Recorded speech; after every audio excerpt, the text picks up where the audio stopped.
اعوذ باللہ من الشیطان الرجیم بسم اللہ الرحمن الرحیم السلام علیکم ورحمۃ اللہ وبرکاتہ۔ دوستو عزیزو، میرا نام ڈاکٹر ابو عبداللہ ہے اور میں قرآن، حدیث، اسلامی کلاس اور دوسرے مذاہب میں تعلیم یافتہ ہوں from international Islamic universities and other universities. ہم بات کر رہے تھے قرآن اور بنی اسرائیل۔ اچھا، میں نے یہ جو نارملی میں بچپن سے دیکھتا آیا تھا اپنے ملک لاہور میں، پاکستان میں، کہ وہاں پہ ایک تو ٹریڈیشنلسٹ ہوتے ہیں مولانا۔ میرا نہیں خیال کہ وہ قرآن کو سمجھتے ہیں، کیونکہ ان کی باتوں سے ظاہر ہوتا ہے۔ انہوں نے کوئی درس نظامی پڑھا ہوتا ہے، مختلف بکس ہوتی ہیں باہر۔ اور دوسرے جو صاحبان ہیں، وہ جو لیکچر سے ڈاکٹر اسرار ہیں یا مولانا مودودی تھے یا اصلاحی صاحب یا جاوید غامدی صاحب، تو یہ لوگ قرآن کی ذرا مطلب اسپیشلی ڈاکٹر صاحب کنٹینیوسلی وہ قرآن کی وہ پاروں سے تشریح کرتے تھے۔ جبکہ میں نے جو طریقہ اپنایا ہے قرآن سے لرننگ کا، وہ یہ ہے کہ اس میں جو ٹاپکس ہیں جو سکیٹرڈ ہیں، مختلف صورتوں میں اللہ نے پھیلائے ہوئے ہیں، ان کو میں یکجا کر کے مطلب پیش کر رہا ہوں تاکہ سمجھنے میں آسانی رہے کہ یہ فلانا ٹاپک ہے، یہ فلانا ٹاپک ہے۔ تو بنی اسرائیل پہ بات ہو رہی تھی، اس پہ چلتے ہیں اگلے لیکچر پہ۔ سورہ بقرہ ہی چل رہی ہے، 2 نمبر سورت کی 87ویں آیت میں فرمایا، اور بے شک بھی ہم نے موسیٰ کو کتاب یعنی تورات اور پے در پہ بھیجے رسول بعد یعنی موسیٰ کے بعد، اور عطا کی ہم نے عیسیٰ کو۔ اب اگلی موسیٰ کے بعد کے نبی آگے، عیسیٰ ابن مریم کو کھلی نشانی۔ اچھا، عیسیٰ کا جب بھی ذکر آیا ہے وہ اللہ سبحانہ تعالیٰ نے اس کو قرآن میں بھی اور بائبل میں بھی ابن آدم، وہاں ابن آدم کہا، یہاں بنی ابن مریم کہا ہے۔ اور عطا کی ہم نے عیسیٰ ابن مریم کو کھلی نشانی ہے، اور مدد کی ہم نے اس کی روح القدس سے۔ روح القدس کے بارے میں میرا ایک اسپیشل لیکچر میں ریکارڈ کر چکا ہوں۔ تو پھر کیا ہوا؟ جب بھی آیا تمہارے پاس کوئی رسول، بنی اسرائیل مخاطب ہیں، ایسے احکامات لے کے جو تمہاری خواہشات نفس کے خلاف تھے، تو تم نے تکبر کیا یعنی ٹھکرا دیا۔ پھر بعض رسولوں کو تم نے جھٹلا دیا یعنی جھوٹا قرار دے دیا، اور بعض کو تو قتل ہی کر دیا۔ ہاں جی، 88 میں فرمایا، اور کہتے ہیں کہ ہمارے تو دلوں پر غلاف چڑھے ہوئے ہیں۔ نہیں، بلکہ اللہ نے ان پر لعنت کی ان کے کفر کے سبب، سو یہ کم ہی مان لاتے ہیں۔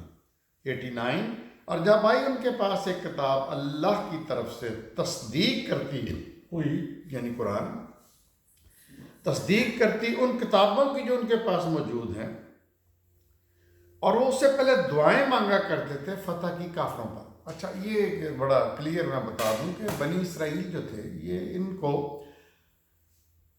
یہ پہلے تورات میں چونکہ ذکر آیا تھا کہ ایک رسول آئے گا، ایک مسیحا آئے گا، تو یہ دعائیں مانگا کرتے تھے۔ تو انہوں نے عیسیٰ کو بھی ٹھکرا دیا، عیسیٰ کو بھی نہیں نبی مانا، رسول مانا، اور نہ محمد صلی اللہ علیہ وسلم کو مانا۔ تو یہ اس سے پہلے دعائیں مانگا کرتے تھے فتح کی کافروں پر۔ پھر آ گیا وہ ان کے پاس جس کو انہوں نے پہچان بھی لیا، یعنی نبی اکرم صلی اللہ علیہ وسلم کو پہچان بھی لیا کہ یہ وہی ہے، لیکن کیا کیا؟ تو کفر کیا اس سے۔ پس اللہ کی لعنت ان کافروں پر۔ اللہ نے بہت دفعہ بنی اسرائیل پر لعنت کی ہے۔ 90، بہت برا سودا کیا انہوں نے اس کے بدلے میں اپنے نفس کا، اپنے نفوس کا، جانوں کا، کہ وہ کفر کرتے ہیں جو نازل کیا اللہ نے، اس ضد پر کہ اللہ نازل کر رہا ہے اپنا فضل جس پر چاہتا ہے اپنے بندوں میں سے۔ اب اللہ کی مرضی ہے، تم اللہ کو ڈکٹیشن دو گے کہ اللہ کس کے اوپر اپنا رسالت مبعوث کرے، کس کے اوپر کتاب بھیجے؟ تم معاملے لگتے ہو۔ سو اللہ کے غضب میں گرفتار ہو گئے، اور کافروں کے لیے ذلت آمیز عذاب۔ 91، اور جب کہا جاتا ہے ان سے ایمان لاؤ اس پر جو اللہ نے نازل کیا ہے، تو کہتے ہیں ہم تو ایمان لاتے ہیں صرف اس پر جو نازل کیا گیا ہم پر، اور کفر کرتے ہیں جو اس کے علاوہ ہے، اور حالانکہ وہ حق ہے تصدیق کرتا اس کی جو ان کے پاس پہلے سے موجود ہو۔ کہو آخر تم کیوں قتل کرتے رہے اللہ کے انبیاء کو پہلے، اگر تم مومن ہو تو یہ تم نے تو نہیں زیب دیتا۔ 92 یقیناً آئے موسیٰ تمہارے پاس کھلی نشانیاں لے کر، پھر بھی تم نے بنا لیا بچڑے کو بعد میں، اور تم ظالموں میں سے ہو۔ وہ یہ ہوا کہ اللہ نے جب موسیٰ کو بلایا کوہ طور پر تورات دینے کے لیے، تو پیچھے سے ان کی قوم بنی اسرائیل نے اس پہ جادوگر تھا، وہ سامری تھا، اس نے لوگوں کے زیور اکٹھے کر کے سونے کا نا ایک بچڑا بنا دیا۔ وہ اس طرح بنایا اس کی شکل کہ جب ہوا گزرتی تھی تو اس میں سے آواز آتی تھی، تو ان لوگ یہ بچڑے کے آگے سجدہ ریز ہو گئے، اس کو معبود بنا لیا۔ تو اللہ کہہ رہے ہیں یقیناً آئے موسیٰ تمہارے پاس کھلی نشانیاں لے کر، موسیٰ نے اتنی تمہیں کھلی نشانیاں معجزے دکھائے، لیکن پھر بھی تم نے بچڑے کو بنا لیا معبود موسیٰ کے جانے کے بعد، اور تم ظالموں میں سے ہو۔ 93 اور جب لیا ہم نے تم سے عہد اور اٹھا لیا تمہارے اوپر کوہ طور کو، یہ بھی واقع ہوا تھا کہ ان کے اوپر ان کو ڈرانے کے لیے اللہ نے کوہ طور ان کے سروں پر اٹھا لیا، اور کہا کہ پکڑے رکھو اس یعنی کتاب تورات کو جو ہم نے دی ہے تمہیں، زور سے پکڑے رکھو تورات کو، اور سنو یعنی میرے احکامات کو سنو۔ انہوں نے کہا ہم نے سن لیا مگر مانیں گے نہیں۔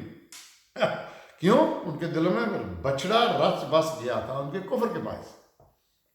کہو بہت برے کام ہیں جن کو تمہارا ایمان کرنے کا حکم دیتا ہے اگر تم مومن۔ 96 کہو اگر ہے تمہارے لیے آخرت کا گھر اللہ کے ہاں مخصوص اور دوسرے انسانوں کے لیے نہیں تو موت کی تمنا کرو اگر تم سچے ہو۔ اچھا، یہ بڑی مزیدار چیز ہے کہ اللہ نے یہ بڑا پوائنٹ اٹھایا ہے کہ یہ موت سے بہت ڈرتے ہیں، اور یہ کہتے تھے کہ ہمارے لیے ہم تو خاص ہیں، اللہ کے بندے ہم تو خاص امت ہیں، اور ہمارے لیے اللہ نے خاص آخرت میں گھر بنایا۔ اللہ کہتا اچھا تو پھر مرنے کی تمنا کرو سچ مچ اگر تم سچے ہو۔ 95 اور ہرگز تمنا نہیں کریں گے یہ لوگ موت کی، اللہ کہہ رہے ہیں کبھی بھی، اس لیے کہ ان گناہوں کے سبب یہ جو آگے بیچ چکے ہیں اپنے ہاتھوں سے، اور اللہ ظالموں کو جانتا ہے۔ 96 اور یقیناً تم ان کو جینے کے لیے زیادہ لالچی پاؤ گے، کیونکہ زندگی سے بہت پیار کرتے ہیں، اور ان لوگوں سے بھی زیادہ جو مشرک ہیں، ان میں سے ہر ایک 1000 سال کی عمر چاہتا ہے، حالانکہ نہیں بچانے والا ان کو عذاب سے، اس قدر عمر کا ملنا بھی، اتنے 1000 سال بھی ہے لیکن تمہیں عذاب آ کے رہے گا، اور اللہ دیکھ رہا ہے جو تم یہ کر رہے ہو۔ 97 کہو جو جبریل کا دشمن ہے بے شک اسی نے تو نازل کیا قرآن تمہارے دل پر اللہ کے اذن سے، تصدیق کرتا ان کی جو ان کے پاس پہلے سے موجود ہیں، اور ہدایت اور بشارت اہل ایمان کے لیے۔ تو یہ بنی اسرائیل نے یہ کام کیا کہ انہوں نے کہا کہ یہ جو جبریل ہے نا اس کو دشمن بن گئے کہ یہ محمد پہ کیوں لاتا ہے اللہ کی وحی یا احکامات۔ یعنی جسٹ امیجن اپنے آپ کو یہ کیا سمجھتے تھے، وہ جبریل علیہ السلام کے پیچھے پڑ گئے۔ تو اللہ کہتا ہے 97 میں کہ کہو جو جبریل کا دشمن ہے۔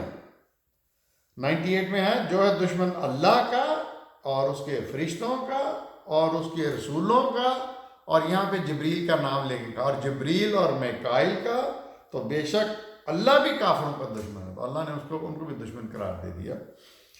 99 بے شک ہم نے تمہاری طرف نازل کی ہیں ایسی آیات جو مبین ہیں، واضح ہیں، اور نہیں انکار کرتے ان کا مگر فاسق لوگ۔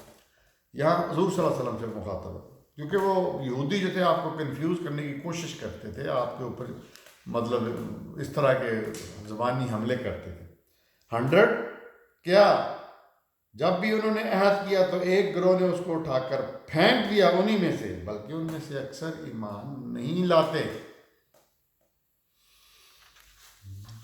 اگلی آیت 101 جب بھی آیا ان کے پاس کوئی رسول اللہ کی طرف سے تصدیق کرتا ان کی جو ان کے پاس ہیں، تو ان میں سے ایک گروہ نے پھینک دیا ان میں سے جنہیں دی گئی تھی کتاب، اللہ ہی کی کتاب کو پس کش ڈال دیا، جیسے کہ وہ جانتے ہی نہیں۔ 102 102 اور پیچھے لگ گئے جنہیں پڑھتے تھے شیاطین سلمان کے دور حکومت میں، سلمان علیہ السلام یعنی جو نبی بھی تھے اور بادشاہ بھی تھے، اور نہیں کفر کیا سلیمان نے، بلکہ ان شیاطین نے کفر کیا۔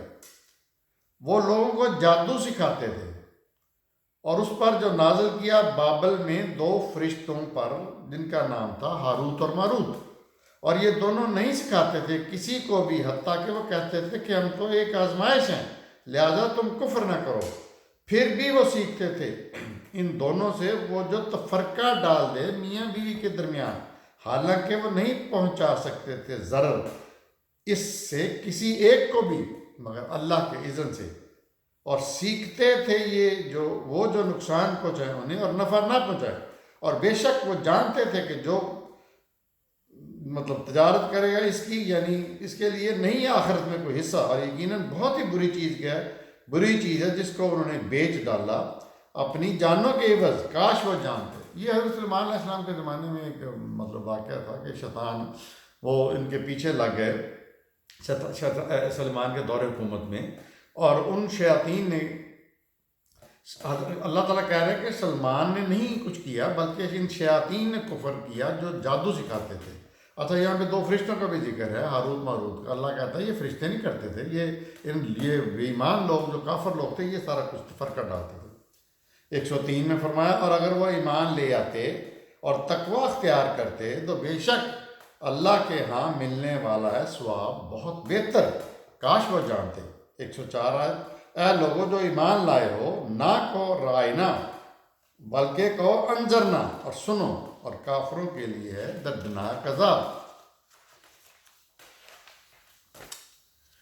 105، نہیں پسند کرتے کافر لوگ اہل کتاب میں سے اور نہ مشرک لوگ جو نازل کیا ہے تم پر خیر اور بھلائی تمہارے رب کی طرف سے، مگر اللہ کر لیتا ہے اپنی رحمت سے جس کو چاہے خاص، اور اللہ مالک ہے فضل عظیم کا۔ آگے 108 نمبر آیت، پھر کیا چاہتے ہو کہ تم اپنے رسول سے ویسے ہی سوالات کرو؟ مسلمانوں سے، صحابہ سے خطاب ہے کہ تم اپنے رسول سے ویسے ہی سوالات کرو جیسے موسیٰ سے کیے گئے اس سے پہلے، جیسے موسیٰ سے ان کی قوم نے پہلے کیے، اور جس نے بدلہ کفر ایمان کے بدلے، یعنی جو ایمان کے بدلے کافر ہو گیا تو یقیناً بھٹک گیا سیدھے راستے سے۔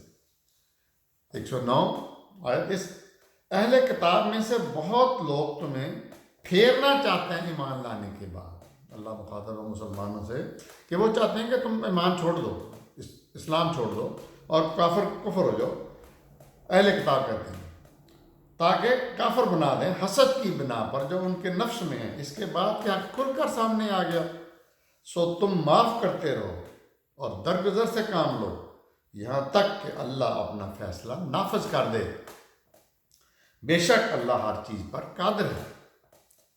111 نمبر آیت، اور کہتے ہیں کہ نہیں داخل ہوگا جنت میں مگر جو یہودی یا عیسائی ہوا۔ یہ ان کی تمنائیں ہیں، کہو اپنی دلیل پیش کرو اگر تم سچے ہو۔ یہ انہوں نے اعلان پھر کیا یہودیوں عیسائیوں نے، ان کو گمراہ کرنے کے لیے مسلمانوں کو، کہ جنت میں تمہیں کسی نے کہا تم جاؤ گے، وہ تو صرف یہودی اور عیسائی جائیں گے۔ یہاں پہ لفظ اللہ نے قرآن میں نصرانی استعمال کیا۔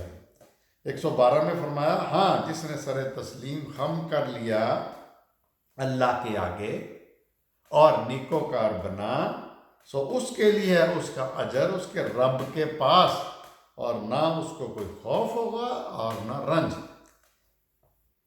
113، اور کہتے ہیں یہودی کہ نہیں ہے عیسائی کسی راہ پر، اور کہتے ہیں عیسائی کہ نہیں ہے یہودی کسی راہ پر۔ اللہ یہ بتا رہے ہیں کہ آپس میں بھی پھٹے پڑے ہیں، یہ آپس میں بھی ایک دوسرے کے ساتھ نہیں ہیں، حالانکہ سب کتاب اللہ کی تلاوت کرتے ہیں۔ اس طرح ان لوگوں نے وہ بات کہی جس کے بارے میں کچھ نہیں جانتے۔ تو یہ دوستو، یہ عیسائیوں یہودیوں کو اللہ تعالیٰ نے بڑی خوبصورتی سے ایکسپوز کیا ہے مسلمانوں کے آگے، کیونکہ مسلمان جو تھے وہ ہر وقت نیا مذہب تھا، نیا دین تھا، رسول صلی اللہ علیہ وسلم وحی آ رہی تھی، تلاوت۔ اچھا، یہاں تلاوت سے مطلب سمجھ لیں، تلاوت میں مطلب ہے سمجھ کر پڑھنا۔ اگر عربی تلاوت کر رہا ہے تو اس کو تو سمجھنے کی ضرورت نہیں، اس کی زبان ہے، لیکن ہم لوگوں کو سمجھنے کے لیے اپنی زبان میں ٹرانسلیشن کرنا پڑے گا۔ تو یہ تھا بنی اسرائیل کے بارے میں اگلا لیکچر دیکھتے رہیے میرا چینل ڈاکٹر ابو عبداللہ.